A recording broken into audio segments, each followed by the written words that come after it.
Welcome to Coast Vue, the show that every single day celebrates so many amazing people who are working so hard to make coastal Mississippi such a great place to live, work, and play. Hey, we have a great show today, but before we do that, I just want to share, this is something I ran across on one of my newsletters, and it's pretty special, actually. And, what's interesting when you probably do the same thing, when I see a quote that is from somewhere, I kind of recognize the name, or maybe I recognize the name and I don't really remember all there is to know about it. Of course, the internet today, especially services like Wikipedia, give you the ability to really dive into people. And I love going back and studying people that maybe I knew and some I didn't know anything about, and learn about them and understand their significance in the world. But I ran across this quote because this was the anniversary, I think, of her death.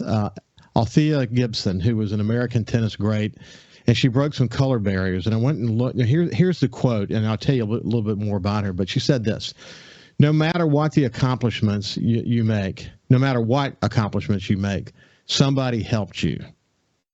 Isn't that true? That's so true. But anyway, she was born in August 25, 1927. She died in 2003, September the 28th. That's what prompted someone sharing the quote. She was an American tennis player and professional golfer. She was one of the first black athletes to cross the color line of international tennis. In 1956, she became the first African-American to win a Grand Slam. The following year, she won both Wimbledon and U.S. Nationals. Then won both again in 1958 and was voted Female Athlete of the Year by the Associated Press both years. In all, she won 11 Grand Slam tournaments. Wow. No matter what accomplishments you make, somebody helped you. You know, that got me thinking. What I'm going to do after I get done with my shows today, I'm going to sit down. I'm going to do a first draft. It's going to be a good exercise for me, and I want to suggest to you to do the same thing. And here's the exercise. Sit down and write a list of those who influenced you most and why, and just put it down on paper. I think you're going to be surprised how long the list is. I mean, I just did some initial thinking about it, and I said, wow, that's a good exercise. It's a great way to remind yourself to be sure to continue to thank those who've had an impact in your life. I'm going to do that, and I'll share you my list tomorrow, for a matter of fact. But Althea Gibson, she said, no matter what accomplishments you make, somebody helped you. That is so darn true. By the way, obviously, the people of Florida are still in our thoughts and prayers. They've got a lot of work to do to undig from that devastating storm. Again, our thoughts and prayers are with them. And as we gather relief efforts here in coastal Mississippi designed to help them, I'll let you know what they are and how you can help. Okay, so our thoughts and prayers will continue to be with them. Now let's shift gears and move over and say good morning to my friend, Captain Sonny Schindler. It's been a while since he and I have been together, but he's with Sure Thing Charter and been a regular here on this show and someone I really admire. Sonny, how you doing, my friend? I'm good, man. Good to see you. Man, I know you've got friends that live down in the areas that were impacted by the storm, but man, what a tough time for them. Yeah, I mean, of course, we all remember our. I mean, in ways we're still dealing with the last couple storms, but I hope they, bounce back and. Like you said, the people that have helped you get to where you're at, you're going to find out the good ones and the bad ones quick. So hopefully they get back going and not much injury or incident. You know what? I wrote a book of lessons after Katrina. Maybe one day I'll publish it. But one of the lessons in the book, this kind of goes to the point that you just made. One of the lessons in the book said, why is it that people you expected to step up didn't? And let me say this, some people that you expected to step up didn't. And others that you never even thought would. They weren't even in your mind that they would. Exceeded your expectations and came out of the woodwork to help. And over and over again, you said, wow, how did I underestimate that person? How did I not realize that person? And here's what I came to say, and this is the rest of the lesson, that in our busy world, we too often spend time focusing on the type A personalities, the self-promoters, the people that are kind of out there. And sometimes there's substance behind that facade that they create, and sometimes there's not. When you have a major disaster, you sometimes find that out. And there are other people, these type B personalities, that are out there not self-promoting. They're quietly getting amazing work done. They're just good people doing great work.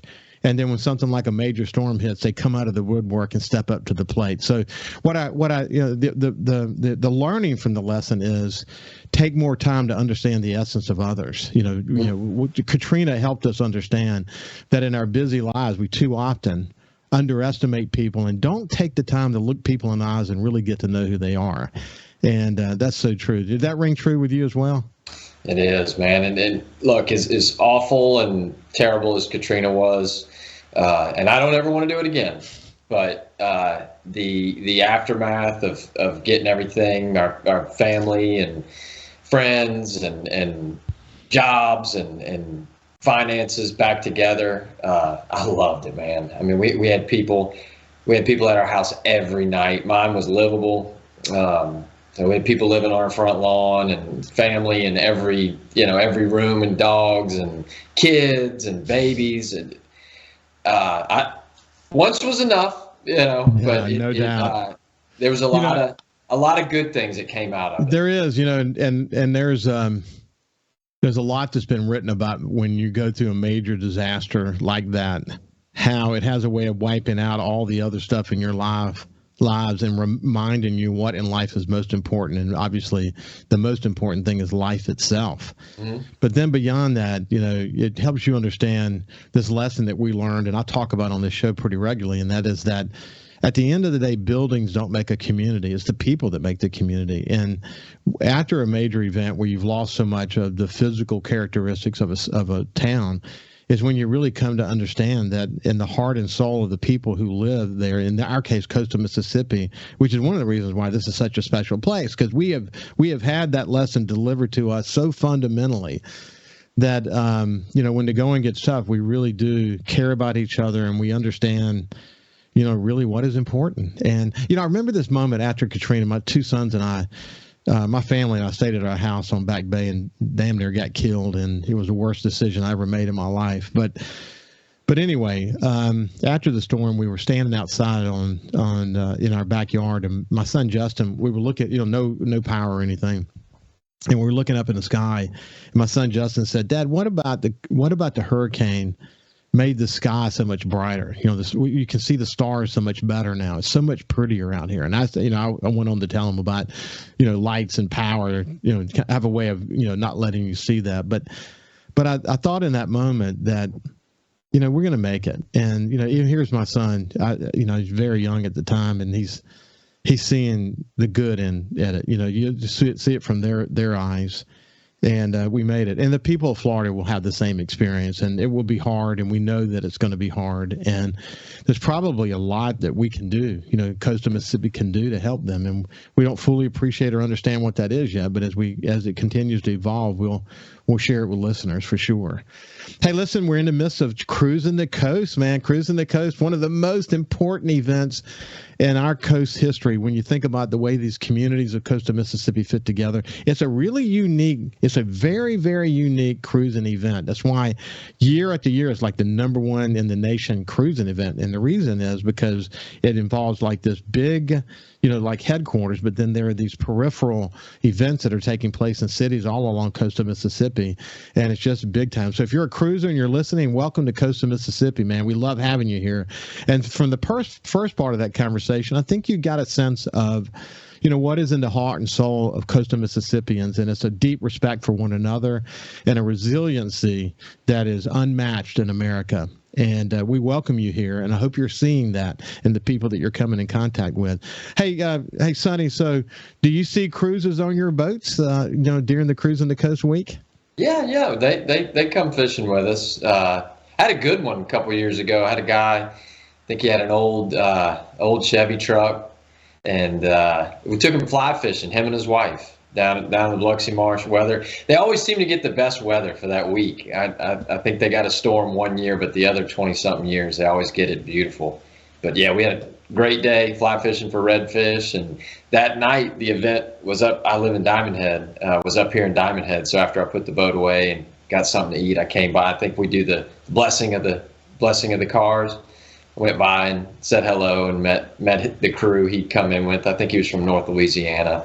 But yeah, no, they come with us. It's always a treat to have them here. Hey, when we come back on the other side, we're going to talk about fishing.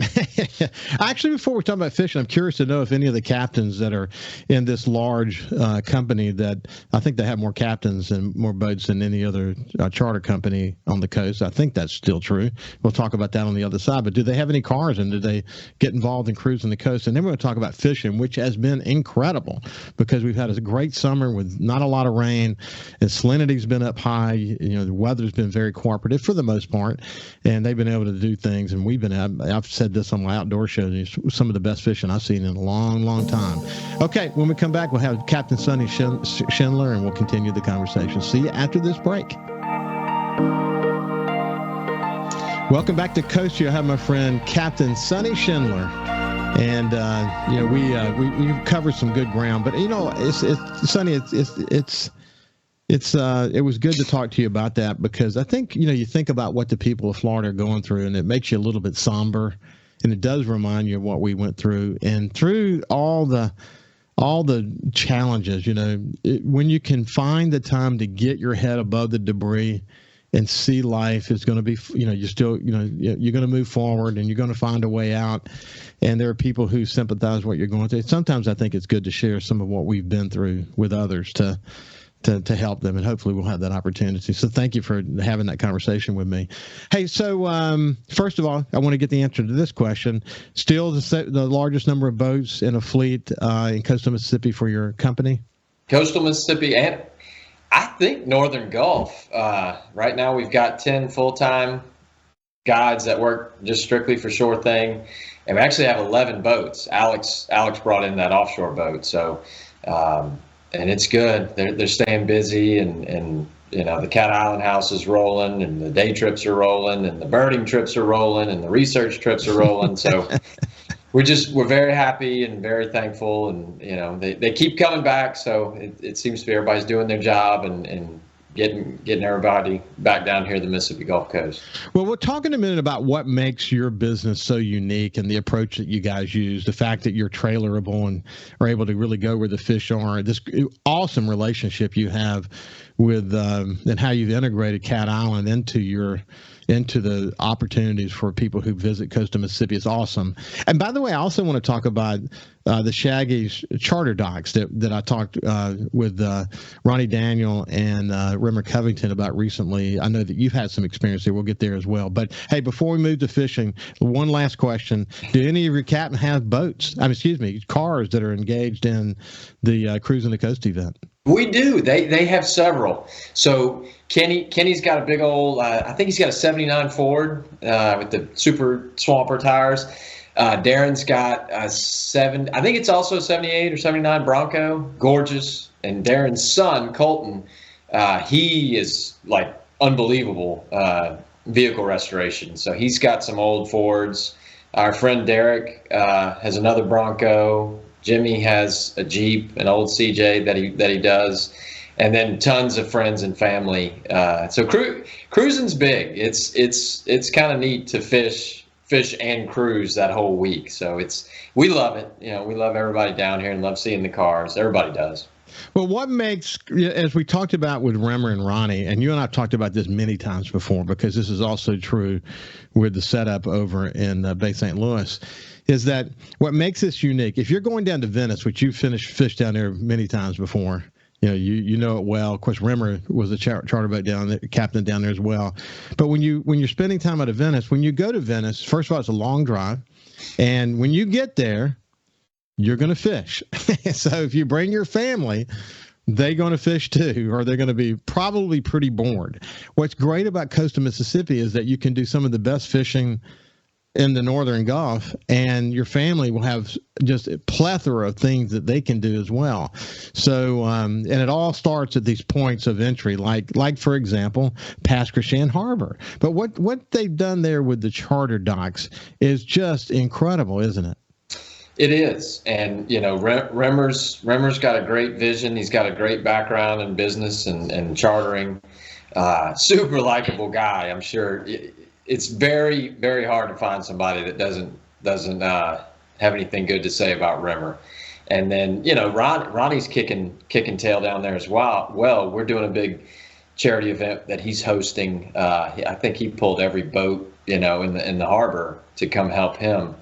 Everybody gets along, everybody works for the greater good.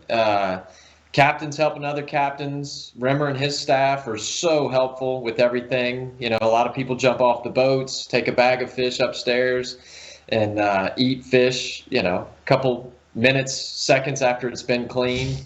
He gets it, and he gets it, and he's not a smoke blower. He says he's going to do something, he does it, or he'll ask for our input. And he's a really, really practical thinker, and he's a jewel, man. Everybody's a big fan of Remmer. What was so interesting about? I really enjoyed getting to know his background better, but the thought that he was, went to school, he was working in an office, and then did the charter boat captaining on the weekends. I think he was working in Jackson and driving to Venice to do that. Eventually, he decided to do that. His partner now in Shaggy's, he became a partner in his charter business.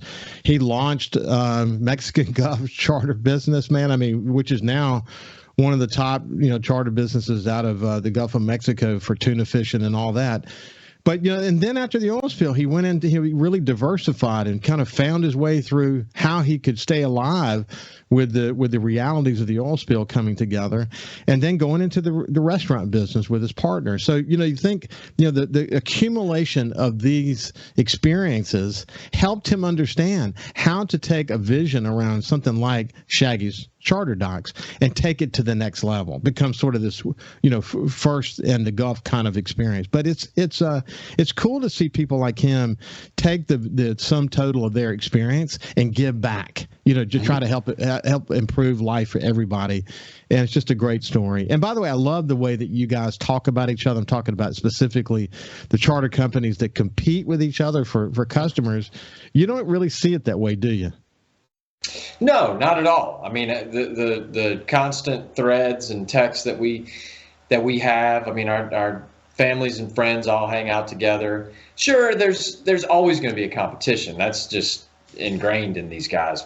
But everybody kind of gets it. There's no sure thing charter. It's Mississippi Gulf Coast first, and then it kind of breaks down. But if somebody has a bad experience down here, we all get lumped together as that charter company down in Mississippi.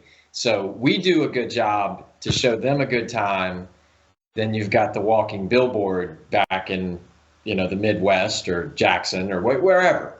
So everybody kind of gets it. We help each other. If somebody's doing better than someone else, then they pull the other guy up, and we all trade that role. You're a hero one day and zero the next. So we try and get everybody doing well. Ronnie made a good point, and you've made this point before many times, and that is that when you think about people that you take out, they could be from anywhere in the United States, and they saved up a lot of money. It might be a special occasion, a birthday or an anniversary or, whatever. It may just be they need a break, and they've saved their money, and they're coming down here. And there may be weather challenges, there may be some freshwater challenge, there may be all kinds of stuff, but you've got to be willing to do what it takes to show them a good time, no matter what, because just like you said, the accumulation of them going back is a domino effect of opportunity for you guys in the future. If someone does have a bad experience, it's not good. And what I love it that no matter who I talk to in your groups, there's this sense of responsibility to make every experience the best that it could be. And you really believe it, don't you? I do. Look, man, I tell you time and time again, I'm a good fisherman, but I'm not world's greatest fisherman. But I am a really, really good entertainer. So, my fishing trip is not just a fishing trip. There's dolphins, there's birds, there's history. If they're at one of our docks and the crab traps are baited, the kids are pulling crab traps. We're throwing cast nets. that's in addition to hopefully catching a box of fish, and then we're sending them off to Shaggy's or the Tiger to go get a meal with the fish they caught. So it's the experience. We don't sell a fish. We sell the whole experience, whether it's at Cat Island or on any one of our different types of trips.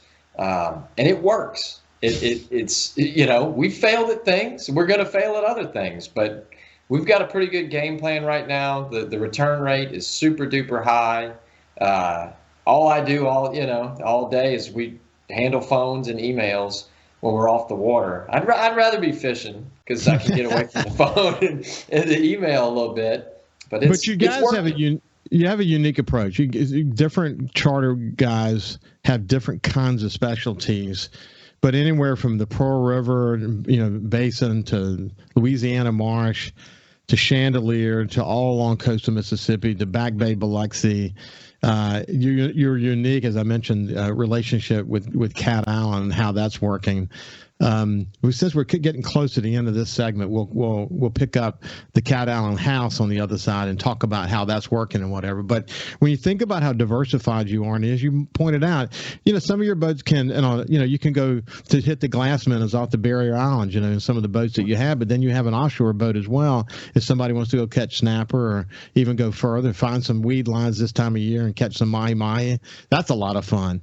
So, as I say on my show all the time, SuperTalk Outdoors, we're the capital of the outdoors in America, and there's a reason we're the capital of the outdoors in America. When you put it all together, no one's going to beat the diversified outdoor opportunity that we have here in Mississippi. No one. You might be able to go in Montana and have a good elk hunt and so on, but you're not going to find a collection of outdoors activities, hunting, fishing, canoeing, whatever.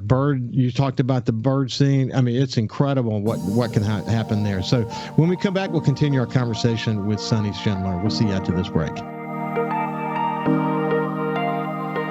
Welcome back to Coast Vue. I'm my friend Captain Sonny Schindler. We always enjoy visiting because he knows I have a tremendous love of the outdoors. I've been fishing off the coast of Mississippi my entire life. As I mentioned, I've got this exercise I'm going to do tonight, but two of the people that I'm going to mention in this exercise that have had a tremendous impact on me are my grandfathers. I mean, they were relentless in their showing me their love of fishing. And my dad loved to fish too, but when my dad was working and my grandfathers would be in town, we would spend 5 days a week all day long doing nothing but fishing. But it's once that gets in your blood and you understand how diversified the opportunities are in coastal Mississippi, man, it's just part of you, and then I passed it to my kids. And hey, listen, Sonny, you'll love this. When I met my wife Ann Bohanovich, from Biloxi, I used to joke with my friends prior to meeting Ann that if I can ever find a woman that can rig a cigar minnow on a sea witch, I'm gonna marry her. And that's Ann. Ann was that person. It was incredible. She loves the fish, and we had a lot of fun early in our marriage. And as the kids grew up, we shared that love of fishing with all of them. But that's your story too, isn't it? Yeah. No, my wife and daughter, they're fabulous. I don't get them out as much as I should, but I certainly do enjoy the times we do get out. Trying to make more time for them, and I've been on a long stretch of day trips this year, so it's been nice being home with them and sneaking them out here and there, and they're getting good. Margot's getting taller and just better. She's real coordinated, and she picks things up real quick. She's going to be a force to be reckoned with here. It's you have a feel for it. You know that. I mean, it's you can be standing next to someone who might have been a bass fisherman at some point, and you're trying to get redfish or specks, and you can catch one on every cast, and they can't seem to get a bite. It's just you got to have a feel for it. It takes time and experience, and as a charter boat captain, one of the keys to your success is teaching people how to find that little sweet spot and get the fish to bite. I know you know that. Hey, let's do this. We're going to, Cal, you can get ready. We won't show these right away, but for the Facebook and YouTube audience, we're going to show a couple of pictures. But for the radio audience, we'll describe to you what we're looking at. We're going to run through some pictures here shortly. But before we get to these pictures, talk about the unique situation you have at Cat Island. Yeah, so I think we're in our 10th or 11th year out there.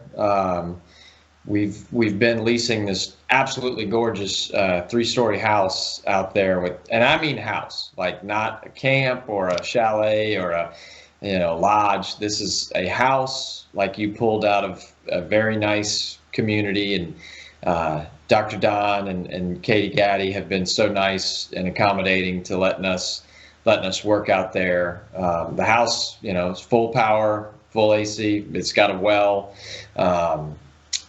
Everything from the shrimp boil to the direct TV to the charter fishing to the unbelievable meals Captain Kenny is out there whipping up is all included. And that thing is a beast. We've got 3 or 4 boats from April to early November allocated to that, and that's all they do. So that's a big part of why our fleet's so big is we rotate boats all year in and out of there. And it's awesome. Some of the groups we've had have been with us since day one. So, we've been fishing with these same people for 3, 4, sometimes 5 days on these trips, hearing the stories of their kids growing up or them having kids and them getting old enough to come out there with us, bringing the wives, bringing college buddies. It's neat. It's like their home away from home. It is, and all year. I mean, you get little texts and emails and calls from them all year round. Just, hey man, waiting on this, and saw you caught this out there, and we try to up our game every year and do different things. Try to keep them guessing. Yeah. Whether we're getting better at the birding. We're not quite there, but showing them new things with all these birds that come in and out. And Alex bringing in the big boat and, sneaking some people out to go catch something we haven't caught yet, and it's cool. It really is something to be seen. Close to the shore. Doesn't require a super long run to get there. But it's like paradise when you do get there. It's incredible. Hey, so Kyle, if you don't mind, why don't you flash up just one of the photos and some of these trips that we're going to be showing photos from. And again, for the radio audience, we're going to tell you what we're looking at. But some of them are trips that Sonny did, and some of them are trips that some of the other captains did. But what he's showing now looks like a really proud father and a son on the front of a boat with a really nice bull red. This is a great time of year to catch bull reds, isn't it?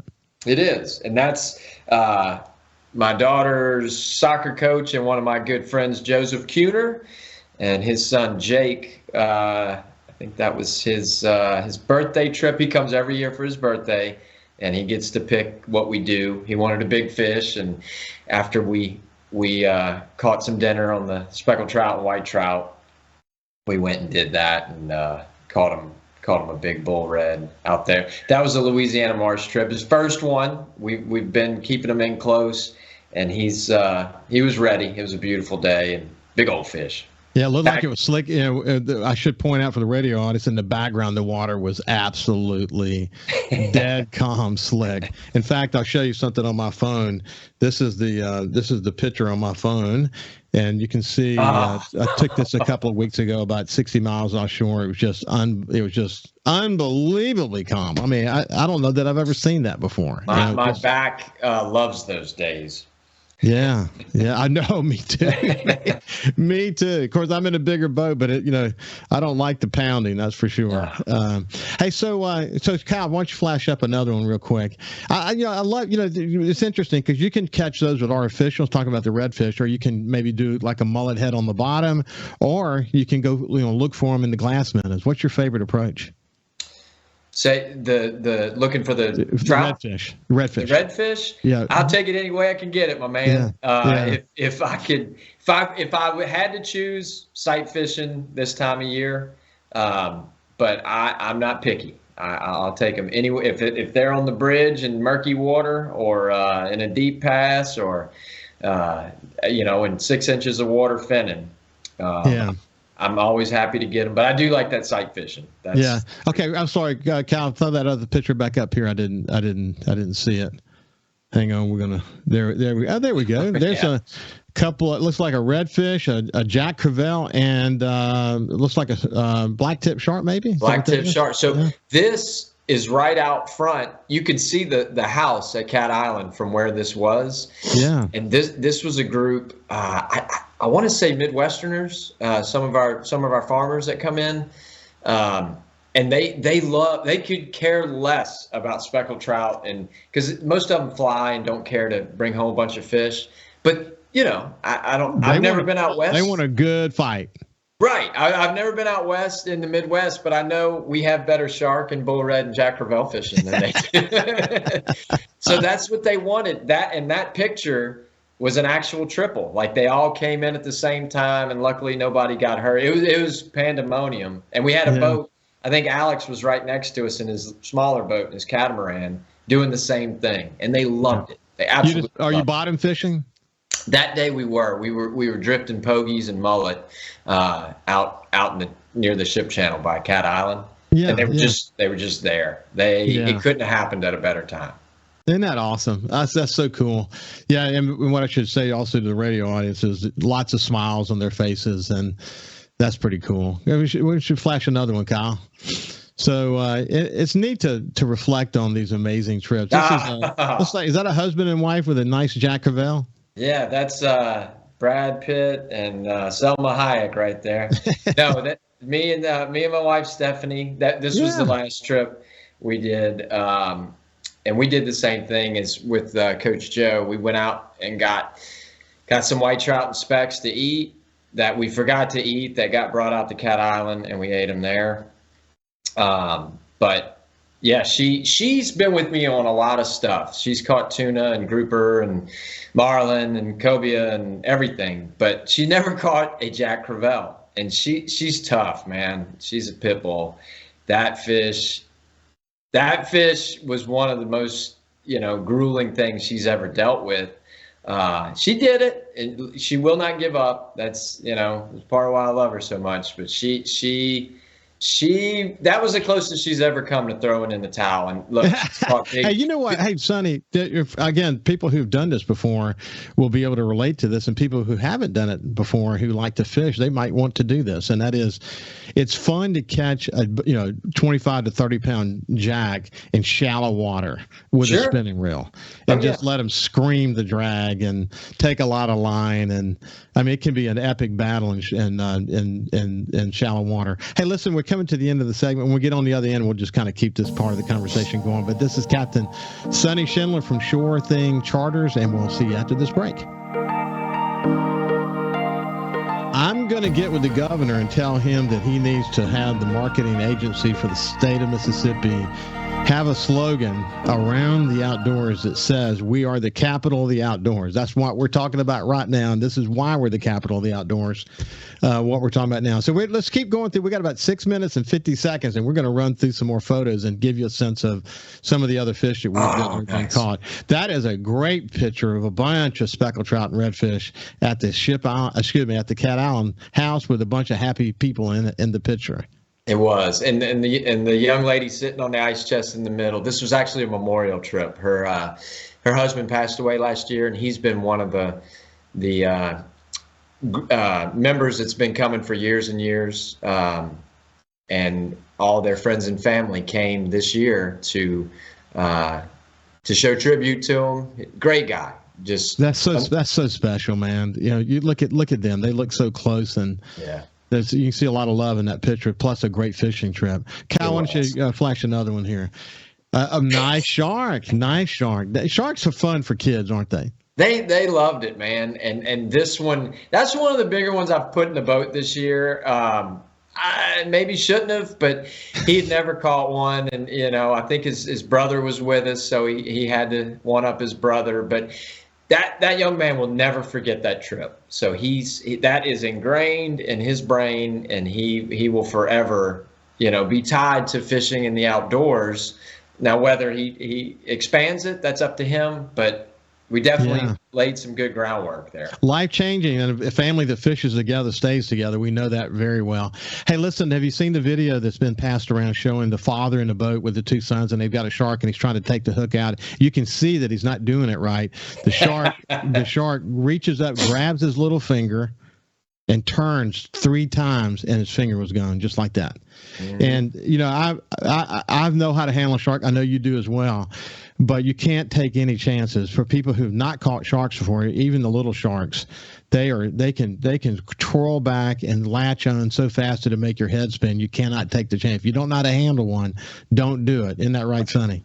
That's right. Just cut. If you don't know what you're doing, just cut the line. Cut the line. The hooks are going to, they corrode fast. They'll work their way out. No problem at all. Kyle, show me another one. Another happy lady with a really nice redfish. Yeah, that was right there in the middle of Bay St. Louis. That was a trip. We picked that group up from the Hollywood Casino, who's, that's such a neat little place. And it looks like they're going to be doing some more development to expand their waterfront. So that was a good day. Nice and calm. Isn't that cool? See, here's it looks like the marsh somewhere, maybe Cat Island Marsh. Cat Island. Flounder. That was, I think that was on the last morning. We do a quick trip the last morning before we go in, and I think one of the guys got to go home with that one. That's probably the biggest one we've seen this year. I think Darren said it was 5 pounds or something. Yeah, beautiful flounder, great eating fish for sure. Any more, Kyle? There's a woman with a nice redfish. Looks like some structure in the background. Yeah, that's right there in the Bay St. Louis. That's the CSX train bridge. I think Capt. Paul took them, and it's good. With the low salinity in the years past, that whole Bay area was kind of void. There wasn't much life, and with the little breeze that gets kicked up, that is such an awesome place to fish when there's fish there, because you can get out of that chop for people that. I don't want to fish and chop, Sonny, what's interesting, and I didn't fully realize this was going to happen, but as we discuss these fish, and we're going to come to this triple tail here in a second, is that it gives us a chance to see where you caught the fish, and you get a chance to see the diversity of all the water that you guys have access to. It's a little bit different in every little spot, depending on salinity, depending on, the wave situation and the rain and whatever. It's just unique. You're very diversified, aren't you? Very, very. Yeah. So we just saw a big triple tail. Yeah, that's a fellow Rockachaw. That's Kirk Edrington. He graduated with my older brother. He's with Greenscape Brothers. They do the pools and stuff around town. Captain Kenny took him from a Cat Island trip to go ride around and look for him. I believe we turned that one into supper before we left the island. I don't blame you. That's a beautiful white meat. We've been catching a bunch of those, actually. Hey, that's enough for now, Kyle. Thank you, man. We're gonna get sort of eased down, but I'll say this: when I saw the triple tail, I couldn't help but think about Chris Gertz Sr. and our friend Chris Gertz Jr. And I talked to Chris, who was at his father's condo down in Panacea. They have the restaurant down there now. And, at the time that I talked to them, they were actually preparing for the hurricane. And at the time, the hurricane was supposed to literally pass right over them. Of course, that didn't happen. They were able to get out with virtually no damage. But, Chris Gertz Sr., tagged more blackfish in the Gulf of Mexico than anybody because of you. Well, he was well on his way. We just kind of teamed up, and he did some stuff that I learned from. We learned as much from each other easily. That guy didn't really need my help. But hey, my pride and joy. I'm showing him a fly that Chris Gertz Sr. tied. This, look at this. It's a work of art. I almost don't want to use it. I would. But this is what he used for a triple tail, and he was good at it and passionate about it. Anyway, we're out of time, Sonny. It's been a pleasure, man. It's been a pleasure. I'm glad you guys had a great summer, and I hope the fall goes equally well. Thank you. Thank you very much. This has been Captain Sonny Schindler from Sure Thing Charters. Have a great day, and we'll see you tomorrow.